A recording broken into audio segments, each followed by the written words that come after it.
Crisis Radio. Welcome to World Crisis Radio. It's the 26th of September, Friday here in Washington, D.C. Webster Tarpley speaking to you. Now, the dramatic events, in particular of the last week, revolve around the rogue network. Yes, indeed, the war party. This is the invisible government, parallel government, secret government, deep state. Call it what you like. Them, that's fine too. This town, sometimes, meaning Washington, D.C. It is a private network, a Wall Street network embedded in the federal government, and it often tries to dominate the federal government on issues of importance to it. And you want to go back and look at the blowing up of the Maine, the assassination of McKinley, the U.S. entry into World War I, Pearl Harbor, look at questions like the assassination, 9/11, obviously Iran-Contra, all kinds of events, courtesy of the Rogue Network. So the Rogue Network spoke up last Friday and last Saturday. Let me set the stage for you. Remember, the big issue last week was, is Obama enough of a warmonger? This is the problem posed by the rotten, degenerate U.S. ruling class, the rotten, degenerate elites that dominate this country. And the question was, isn't Obama insufficiently a warmonger? And those were the things that were debated, more or less, in somewhat veiled form on the various blab broadcasts of the weekend. And in particular, the question was, is Obama's military strategy sufficient to deal with this force of 25 or 30,000 terrorist crazies known as ISIS, ISIL, Daesh, or other names? Khorasan now is another branch of this thing. But that mass of terrorist veterans who were in Libya were shipped by the U.S. and NATO to Turkey. This was how Ambassador Stevens lost his life, and then were shipped across the Turkish-Syrian border into Syria, and then across the Iraq border into Iraq. And his attempt to recycle them again, which I'll get into with the help of Turkey once more. So much so that on Friday of last week, Friday, September 19th, the headline of the Washington Post was, "In military skepticism of Obama's plan. Generals dissent on ground option." They want the heavy tank divisions and the heavy infantry divisions. Unbelievable. One prominent critic, retired Marine General James Mattis, M-A-T-T-I-S. For those of you who are keeping score, that's Monster Mattis, a warmonger, and a very outspoken one, a very blatant and impudent warmonger indeed is Monster Mattis.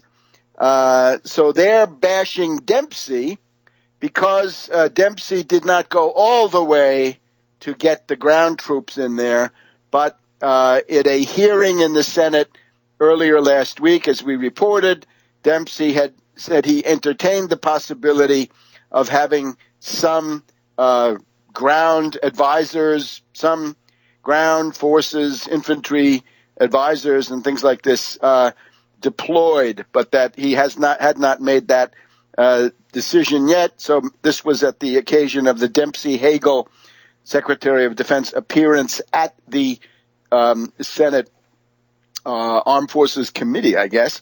And the idea is that's not enough. Howard Buck McKeon, Republican of California, warmonger, says this is not enough. Obama should take orders from his military commanders. That was Bush, remember? Bush said he followed the advice of the military and therefore the troops had to stay. The troops are not the determinants of policy. The troops are the instruments of policy. They don't determine their own existence in the way that Bush and some of these others seemed to say. And here's the headline on the inside. Strategic rift widens between Obama and Pentagon. this is now the big issue. Strategic rift widens between Obama and Pentagon. So that hit the streets in the morning, Friday, September 19th, a week ago today. And by evening, what did we have? Breaches of White House security. And we can divide these into the jumper. This is Omar Gonzalez, age 42, jumped over the north fence. That's the part that everybody sees, faces Lafayette Park, looks up 16th Street, looks up towards the Hay Adams Hotel, the AFL-CIO, and so forth. Jumped the north fence, sprinted to the White House doors before he was stopped. Dogs were there. They were not used. Snipers did not fire. The door was not locked. He went right in. He had a knife, a Spyderco VG10 folding knife, 3.5-inch serrated blade, enough to do some damage. The Secret Service said, oh gosh, we thought he was unarmed. An Iraq war veteran, a sniper, PTSD, retired on disability. In other words, a patsy, a perfect patsy. Later it turns out that he had been stopped and questioned by the Secret Service on perhaps 2 occasions.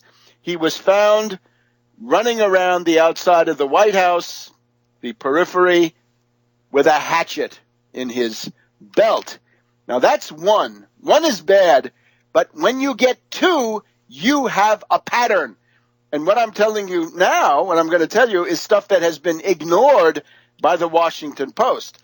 The Washington Post up till this week, for example, the Monday edition, Monday, September 22nd of the Washington Post, Secret Service considers bigger White House buffer intrusion could lead to added screening for visitors. Wait a minute. It's intrusions, dear Washington Post. More than one, plural, S.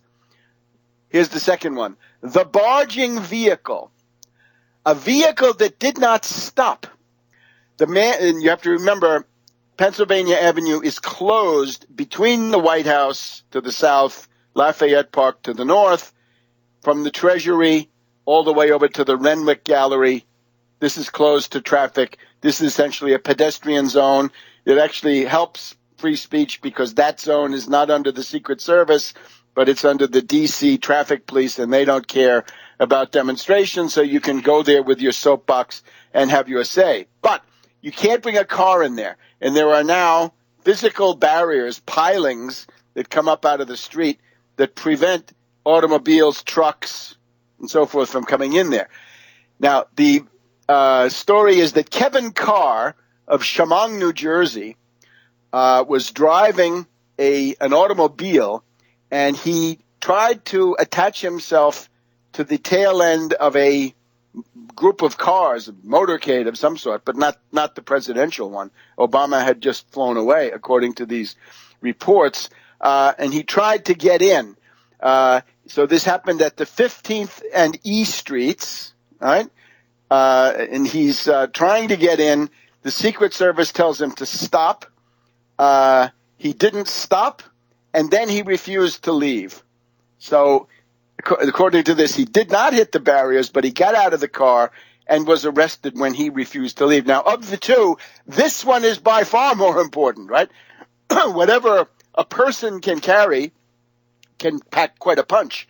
But, of course, a car bomb is incomparably more serious. These two constitute a huge pattern. And how do we make sense of this? Well, I'm afraid it's this. The rogue network is not happy. The war party is signaling unmistakably to Obama, make war, escalate.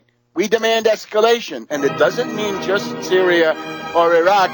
There's a Ukrainian anti-Russian component built in.